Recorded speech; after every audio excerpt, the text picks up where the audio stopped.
क्या आप जानते हैं अगर ये युद्ध नहीं हुआ होता तो अंग्रेज भारत पर शायद कभी राज ही नहीं कर पाते। जी हाँ दोस्तों, हम बात कर रहे हैं प्लासी के युद्ध की और हम बात करेंगे ये युद्ध क्यों हुआ।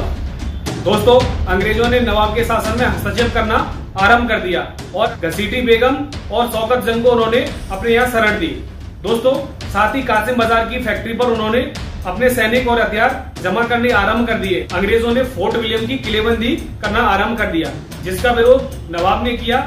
नवाब के विरोध किए जाने के बाद भी अंग्रेज नहीं माने और उन्होंने फोर्ट विलियम की किलेबंदी जारी रखी, जिसके विरोध में नवाब ने 20 जून 1757 को 146 अंग्रेजी सैनिकों को बंदी बना लिया और उन्हें बंदी बनाकर 18x14 के कमरे में बंद कर दिया, जिसमें से 23 ही जिंदा बचे। इस घटना का वर्णन इतिहासकार हॉलवेल ने किया है, इसीलिए इसको ब्लैक हॉल की घटना भी कहा जाता है। दोस्तों, इस घटना से अंग्रेजों की प्रतिष्ठा में कमी आई और जिसके जवाब में एक सेना मद्रास से बंगाल के लिए रॉबर्ट क्लाइव के नेतृत्व में भेजी गई।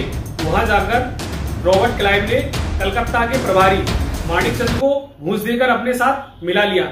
इसके बाद रॉबर्ट क्लाइव ने नवाब को अलीनगर की संधि के लिए बाध्य किया।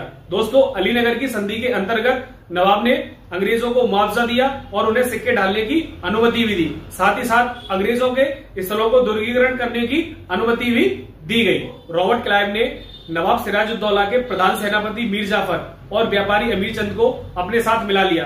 दोस्तों, मीर जाफर को यह कहकर अपने साथ मिलाया कि युद्ध के पश्चात वो उन्हें बंगाल का नवाब बना देंगे। दोस्तों, रॉबर्ट क्लाइव ने मीर जाफर और अमीर चंद के अलावा दीवान राय दुर्लभ और जगत सेठ के साथ मिलकर नवाब के विरुद्ध षड्यंत्र रचा। दोस्तों, 23 जून 1757 को मुर्शिदाबाद के दक्षिण में भागीरथी नदी के किनारे प्लासी नामक स्थान पर युद्ध आरंभ हो गया।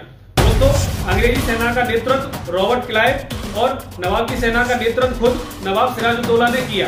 अंग्रेजी सेना में लगभग 3500 सैनिक थे।